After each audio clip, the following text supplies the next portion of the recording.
Hello दोस्तों, Y express YouTube channel में आपका स्वागत है। दोस्तों आज हम लोग बात करने वाले हैं चटगांव बंदरगाह के बारे में। अब चटगांव बंदरगाह इतना इम्पोर्टेंट क्यों है भारत के लिए और चाइना जो है इसको लेने की कोशिश क्यों कर रहा था, इसके बारे में हम पूरी बात समझेंगे दोस्तों इस मानचित्र पर।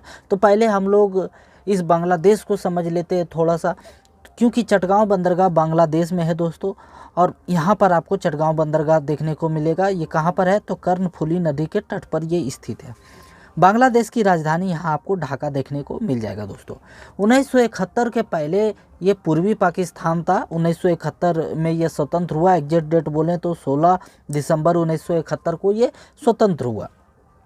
एक क्वेश्चन बार बार पूछा जाता है बांग्लादेश से, ये है दोस्तों, भारत अंतर्राष्ट्रीय सीमा सबसे ज़्यादा किसके साथ शेयर करता है, किसके साथ लगता है, कौन सा देश के साथ। आमतौर पर लोग चाइना देखते हैं, लेकिन चाइना नहीं है, क्योंकि चाइना आप यहाँ से देखेंगे उसके बाद यहाँ से नेपाल आ जाता है, तो वो उतना ज़्यादा शेयर नहीं करता है जितना बांग्लादेश करता है। तो सबसे ज़्यादा जो अंतर्राष्ट्रीय सीमा भारत के साथ शेयर करता है वो बांग्लादेश करता है, क्योंकि वो तीनों तरफ से क्या है, बांग्लादेश घिरा हुआ है, भारत उसको घेरे हुए है। और बांग्लादेश में देखेंगे दोस्तों, मतलब भारत का जो त्रिपुरा राज्य है वो बांग्लादेश तीनों तरफ से घेरे हुए है। तो सबसे ज़्यादा जो इंटरनेशनल बाउंड्री शेयर होता है भारत का वो बांग्लादेश के साथ होता है।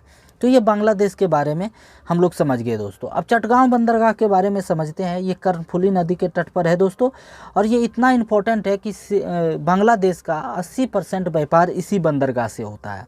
2019 में बंदरगाह के रूप में जब सर्वे हुआ था दोस्तों, तो ये 58वां नंबर पर था। सोच लीजिए इतना इम्पोर्टेंट ये बंदरगाह है कि 58वां नंबर पर था।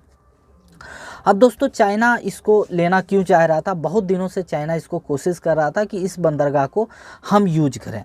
इसके तहत चाइना जो है दोस्तों यहाँ पर बांग्लादेश में बहुत सारा खर्चा भी कर रहा था, लेकिन जो बांग्लादेश है उन्होंने भारत को प्रस्ताव दिया कि भारत यूज करे। अब चाइना समझते हैं कि इसे क्यों लेने की कोशिश कर रहा था। तो अगर आप ये देखेंगे दोस्तों, तो ये था हमारा सिल्क रूट। ये जो कि चाइना व्यापार करता था रेशम का, वो ये रूट था दोस्तों। उसको फिर से चाइना स्थापित करना चाह रहा।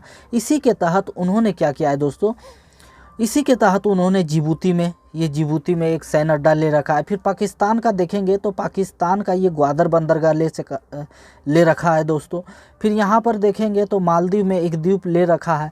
फिर श्रीलंका का जो हम्बन टोटा बंदरगाह है वो ले रखा है दोस्तों। फिर म्यांमार में, और म्यांमार का कोको द्वीप भी उन्होंने ले रखा है दोस्तों। तो अगर आप देखेंगे दोस्तों, तो ये क्या कर रहा है, भारत को घेरने की कोशिश कर रहा है। भारत को देखिए, ऊपर में अगर हम देखेंगे तो इधर पाकिस्तान है, इधर चाइना है, तो भारत को तो दुश्मन की कमी है नहीं। ऊपर से तो दोनों घेरे हुए हैं, लेकिन नीचे की तरफ से भी चाइना क्या कर रहा है, भारत को घेरना चाह रहा। इसके तहत अगर ये चाइना दोस्तों यहाँ पर अपना सारा अड्डा जमा लेता है, तो ये हमारा जो हिंद महासागर है इसमें वो नज़र रख सकता है। अब समझते हैं दोस्तों, इस रूट को जो है चाइना क्या कहता है, स्ट्रिंग ऑफ पर्ल्स कहता है, जिसका मतलब होता है मोतियों का माला। वही हुआ दोस्तों, सिल्क रूट जो है उसको फिर से स्थापित कर रहा। अब चटगांव बंदरगाह के बारे में समझते हैं कि चाइना इसको अगर ले लेता तो भारत को क्या नुकसान होता। तो देखिए, चटगांव बंदरगाह जो यहाँ पर है दोस्तों, यहाँ से अब देखेंगे तो यहाँ से कलकत्ता बहुत ही नज़दीक है।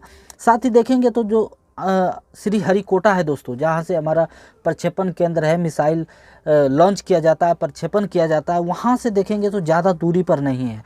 तो ये आराम से इस पर नज़र रख सकता था श्रीहरिकोटा पर दोस्तों। यहाँ से आराम से यहाँ पर क्या कर सकता था, वो नज़र रख सकता था, जो भारत के लिए बहुत ही खतरा था दोस्तों। भारत का वो जितना नज़दीक से नज़दीक चाइना आना चाह रहा है, तो इसीलिए दोस्तों भारत को ये बंदरगाह लेना बहुत ही ज़्यादा ज़रूरी हो गया दोस्तों।